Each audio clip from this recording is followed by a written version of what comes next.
welcome back. Today we are covering a great movie, one of my all-time favorites. That you can see right here on our cups. It is Spaceballs. I am joined by Gail, and we're going to do kind of a version of the show we do, our Simpsons review show coming up Millhouse. Over there we do Simpsons episodes, but here we are going to be doing the film Spaceballs from 1987, talking about some of our favorite lines and some trivia stuff, and just talking about this crazy good movie.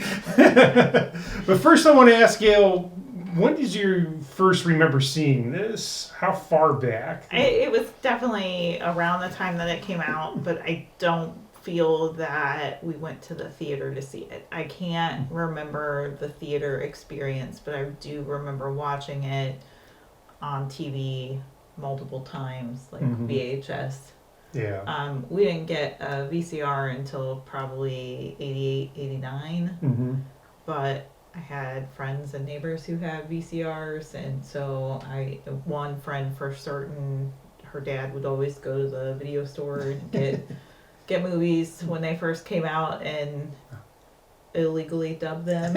Yeah. I think I had the exact experience. We did not see this one in the theater. I saw a lot of movies in the theater back then, but this wasn't one we caught. And same thing, like we didn't get a VCR until around 88. I was probably 12, 13. Like they weren't commonplace back then. You know, not everybody had them, but I had friends that had them.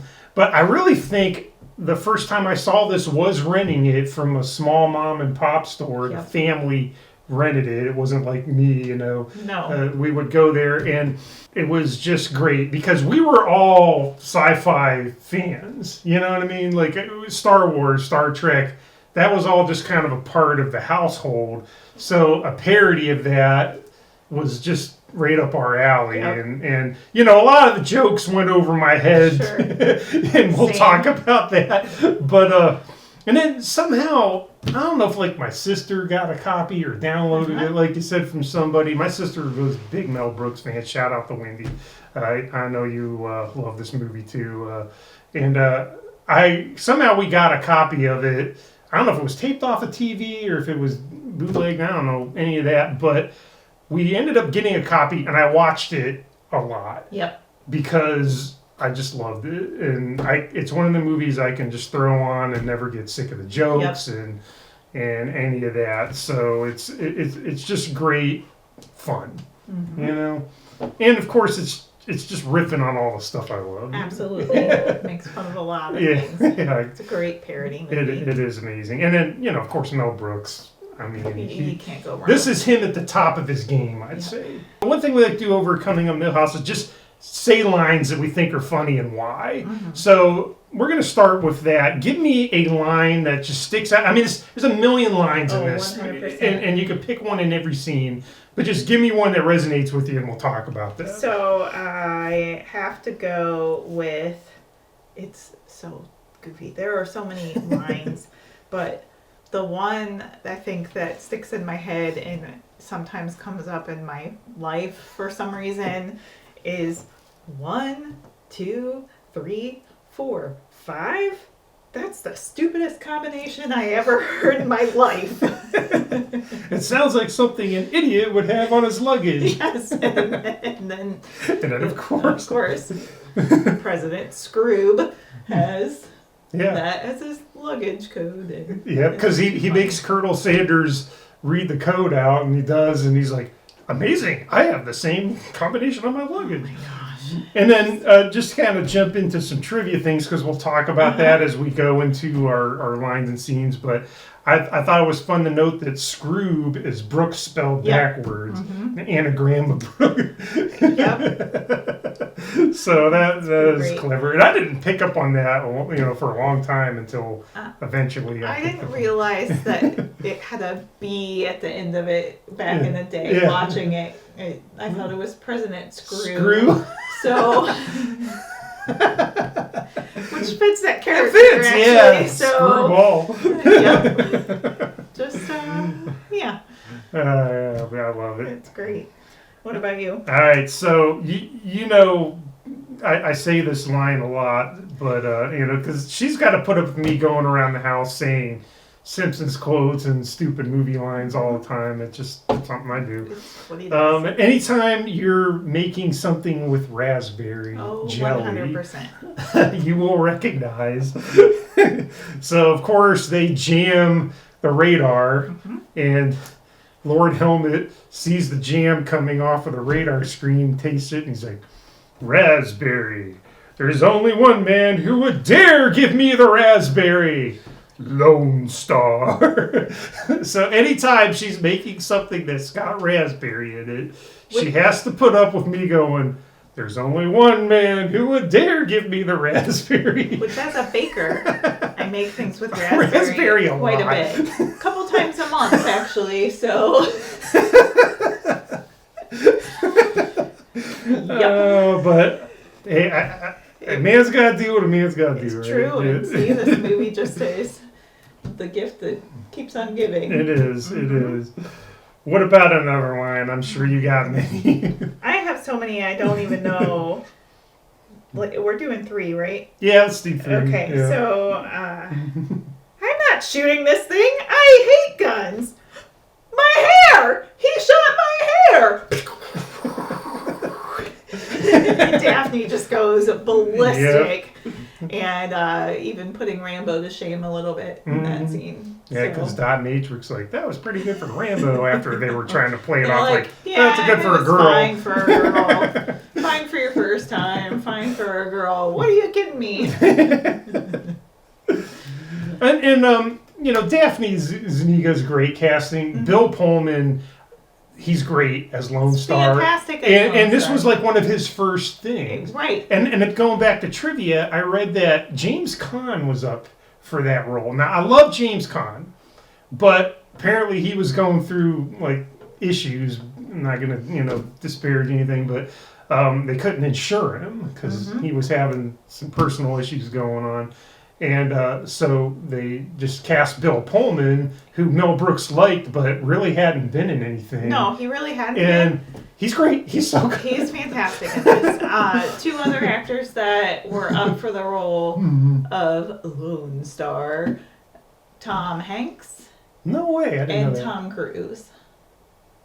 Huh. So just ponder that for a moment. Think about that, huh? I could kind of see Tom Hanks because it was in the 80s and, comedy genius, that man.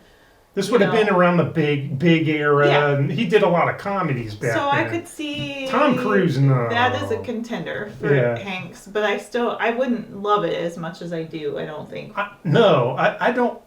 Bill Pullman has a special place in my heart, as we've talked about multiple times, even while watching this again last night. But I can't see anyone other than him in this role, and especially since they were kind of spoofing on Harrison Ford.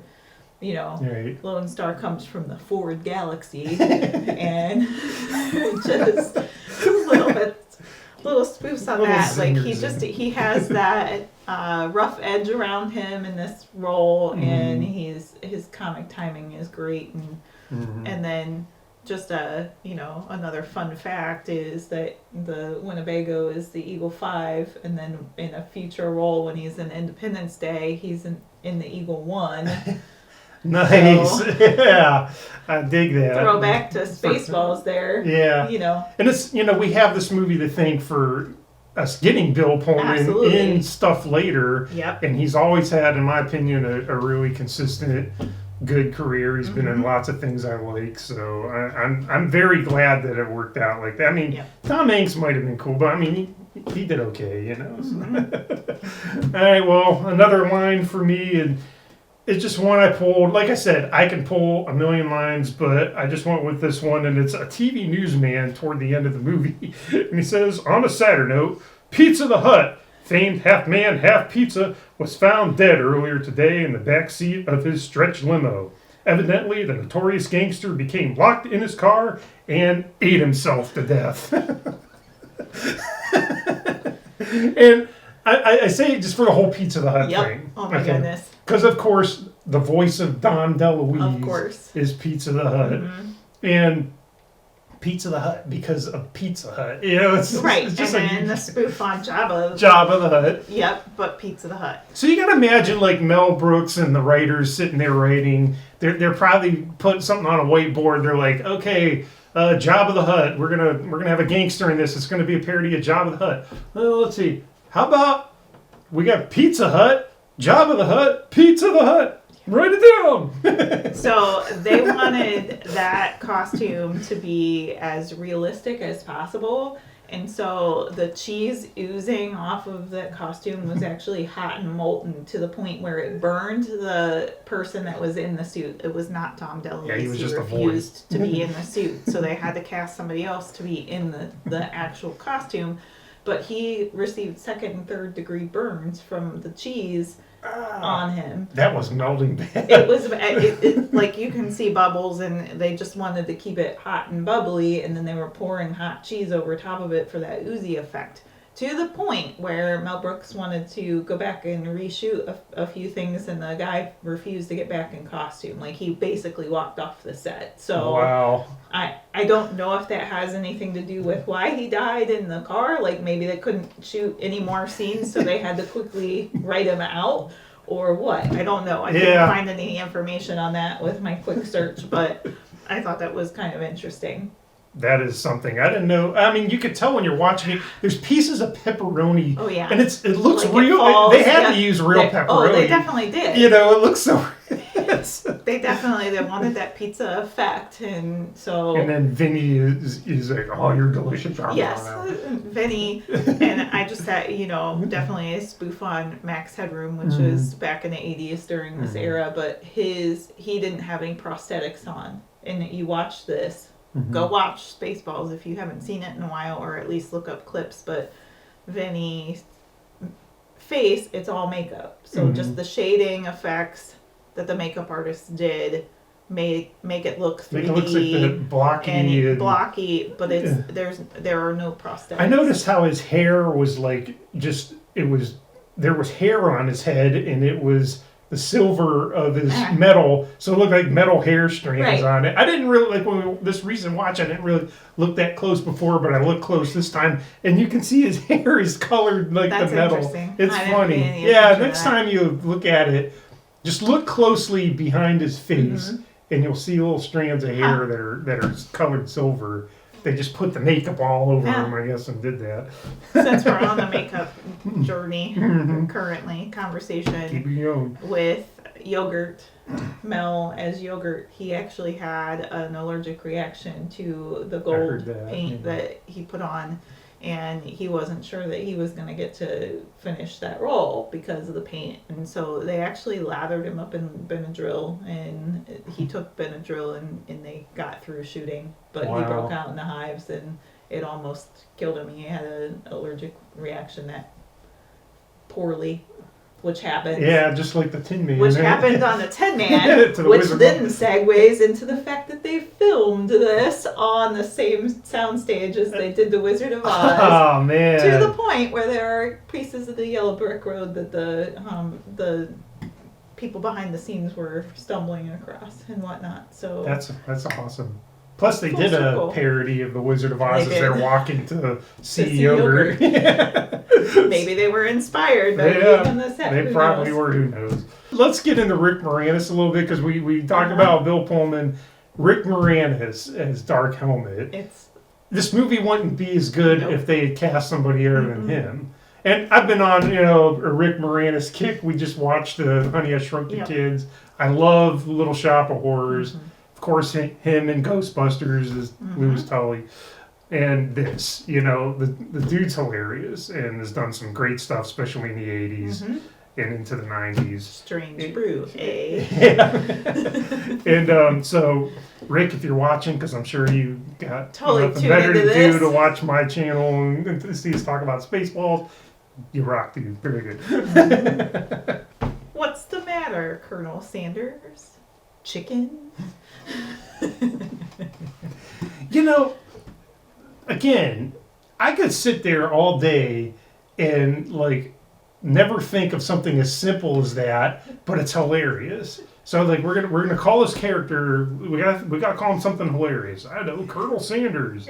And now the chicken jokes write themselves. Yes, you know exactly. what I mean? But it's simple, but it works. And so I never would have thought of that. Here's it's so good. And that actor, I can't remember his name. He's cool in this. He's really good. So George Weiner. George Weiner, is who played Colonel Sanders, and he appeared on the Rockford Files and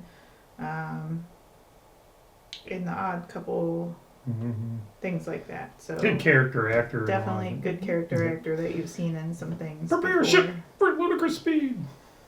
Secure all the animals in the zoo. Love it. Yeah. Okay, so we got through our lines. Yeah. And now we're going to go with scenes. What's your first scene that you want to talk about? Well, I'm sure you know the quintessential scene that I never stop. Also quoted. Quoting. She's heard me quote this around the house a million times. 20 plus years. Yep, and it is the comb the desert scene. I mean, come on. Does it get any better than the comb the desert scene? So, of course, Scroob tells Dark Helmet to comb the desert to look for Lone Star and everybody. And, of course, they are combing the desert with combs. And Colonel Sanders has a moment where he's like, we're taking this a little too liberally. And then, Dark Helmet's like, no, we're told to comb the desert, we're combing it. But then, of course, he says to the one group, hey, find anything? Nothing yet, sir. The other group, what about you? Not a thing, sir. And then it pans over to the third group, and it's and they have a pick. They have a pick. And what about you guys? We ain't found shit. And it's Tim Russ. Yep. And Tim Russ, who played Tuvok on Star Trek Voyager. That's going to lead me into kind of another little point I wanted to make. Big Star Trek guy here. Love Star Wars too. But Star Trek and Voyager was a show. I never missed it. I always watched it. I thought Tuvok was a great character. Tim Russ is cool. I didn't know until a few years ago that was him. Because he's got the helmet on. He's young. And I just didn't put that together. No. Because his face isn't really that clear. Right. It's only a second. And then one day, I don't know, I was looking it up or something. And I was like, that was Tuvok? Sweet. And that just made me like it even that more. Line even more. Yeah. Yep. And but I like how this movie really leans into Star Wars as a parody, which is great, and it makes perfect sense, and it works. But they managed to sneak in a few Trek parodies too.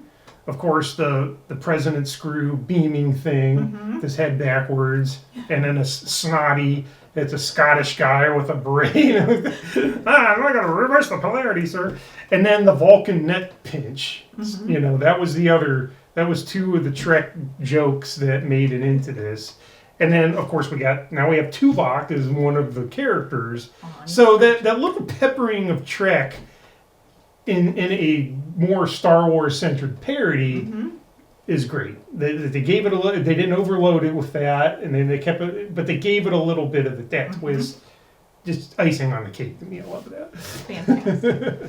What do you got for scene? Well, I'm gonna go. Since you're talking about movie parodies, I'm going with my all-time favorite, and it's the diner scene, and of course John Hurt is eating at the diner, and Lone Star and Barf are also eating at the diner, and then it's the chest buster scene, and it's pretty much the exact scene from Aliens, and John Hurt has an alien bust out of his chest. Only in Spaceballs, it does a parody of Looney Tunes. It puts the top hat on and has the cane like the frog from the box, and Looney Tunes and dances down the countertop, and then they both, Lone Star and Barf, stand up, check please, but John Hurt, oh, not again.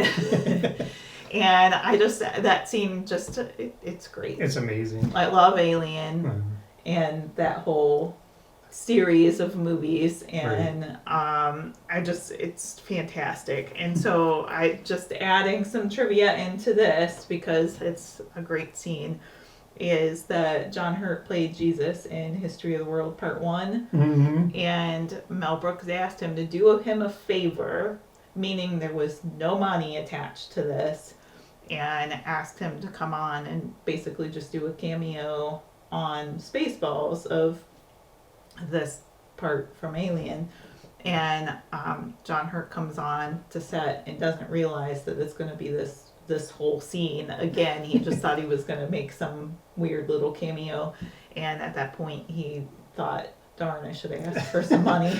I guess, because that was a pretty intense active scene. Yep, He had to have a chest buster come out Yep. of the kid. So unpaid. Well, John Hurt, good sport, man. Yeah, fantastic. You gave something to the fans. Fantastic, so, love it. So we hats off to you on that. Hats you might off, not have literally. got. Hello, my darling. Hello, baby. My ragtime gal. I gotta think, writing that movie and that being in that room, just throwing everything against the wall to see what stuck, had to have been fun. Oh my goodness. We listened to Mel Brooks's autobiography recently in a car trip. It's called All About Me, and he narrates it. It's an audio. We listened to the audiobook version. You can read it, but I recommend the audiobook version because he narrated it. Yep. And it sounded to me, if memory serves, that they just had a blast writing and making this movie. There wasn't any drama or anything. He enjoyed it. Had fun. Yeah. So, and it shows. It shows in the final project because it's just amazing. And of course, no merchandise. However, we have our Liquid Shorts. Right. These were definitely fan made. Yeah. Not an official merchandise. Yeah, these are, yeah. So, because back to trivia, he went to George Lucas and asked for permission to parody Star Wars.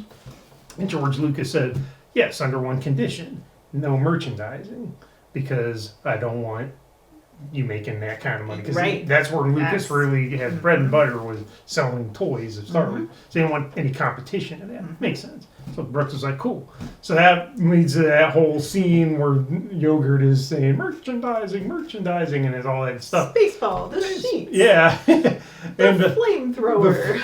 And like, the lunchboxes were Transformers lunchboxes with their logo put over it. Funny. And then there's a coloring book. You can clearly see Optimus Prime on it. And they got the Spaceballs logo on it.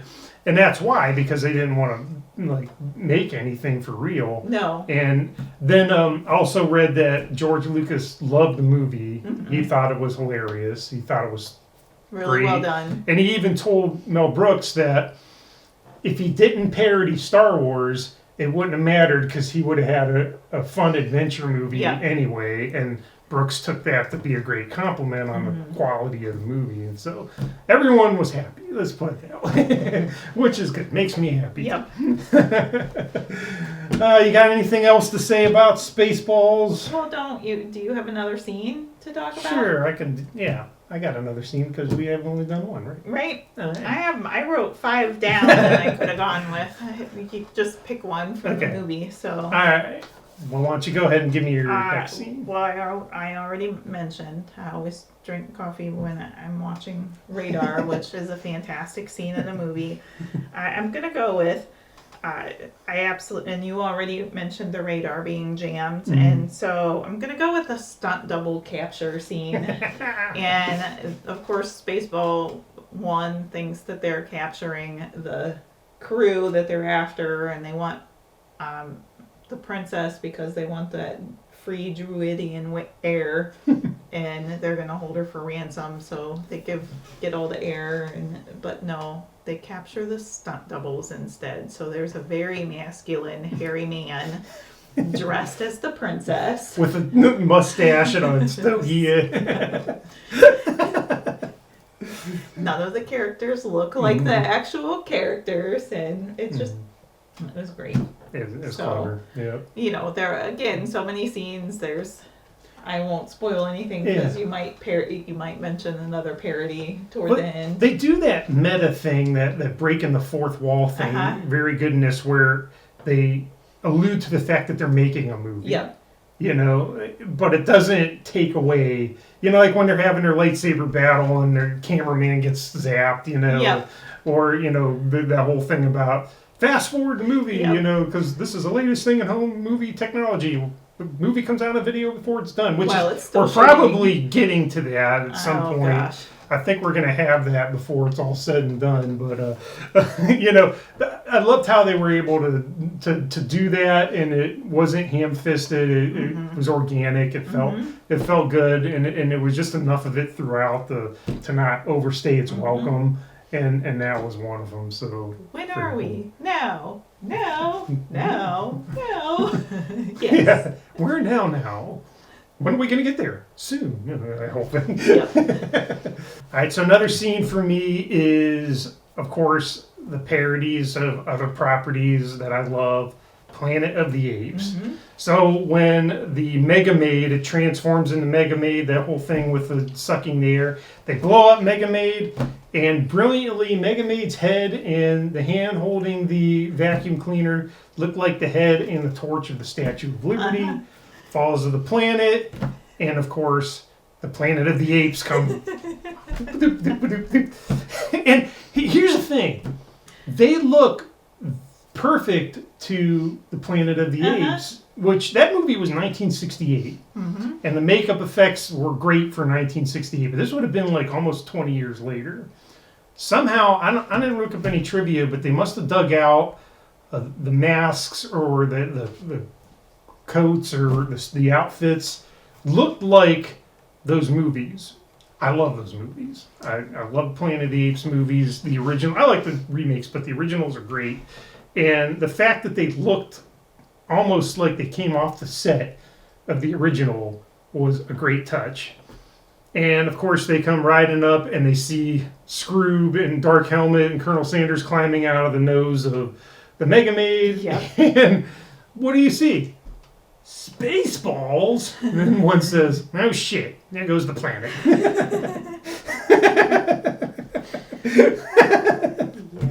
And again, you know, there's the parody, the homage, so to say, to the original, and the respect of the original while still having fun with it. Brilliant stuff. I was trying to find trivia while you were talking, and I don't see anything. I just think that they, you know, probably did a great job. They just did whoever's job it was to reenact the look, just nailed it. Nailed it. Spot on. Yeah. So, cool. That's pretty great. So they spent a lot of time in front of a green screen for this movie, and the crew were afraid that this new technology was going to damage their eyes in front of the green screen. And so, with that in mind, Pullman and the cast wore sunglasses in between shots because they were that afraid. Huh. Interesting. They hadn't tested that technology out much till at that point. Which I thought was interesting too. And then just pulling this back into the state of Ohio, which is where we're filming this, there was a certain author who lives in Ohio who wrote Spaceballs, the book, a young adult version of the story, and that substituted some of the stronger language and bits for a more child-friendly content. And that's the only exclusion to Lucas's no tie-ins mandate for the movie. And that author would be R.L. Stine. That's pretty awesome. And another thing I found about that was that he gave names to the Dink Dink guys. And I wrote them down. And the names are Rinky Dink, Blinky Dink, Stinky Dink, Pinky Dink, Finky Dink, and Winky Dink. So whenever you see Dink Dink, Dink Dink Dink Dink Dink Dink, they all have names. Thanks to R.L. Stine. Thank you, R.L. Stine, if you're watching this. And cool. One of the dinks was Tony Cox. And Tony Cox plays an Ewok. So So, fantastic little tie-ins there. Mm-hmm. There are a lot more fun facts on the internet if you care to look those up. Mm-hmm. I think it's pretty fantastic. We would love to see what lines and scenes are your favorite in the comments below. Mm-hmm. If you like this, give us a thumbs up. Yep. Check out this guy's other videos. He loves to review some vintage films, and Mm-hmm.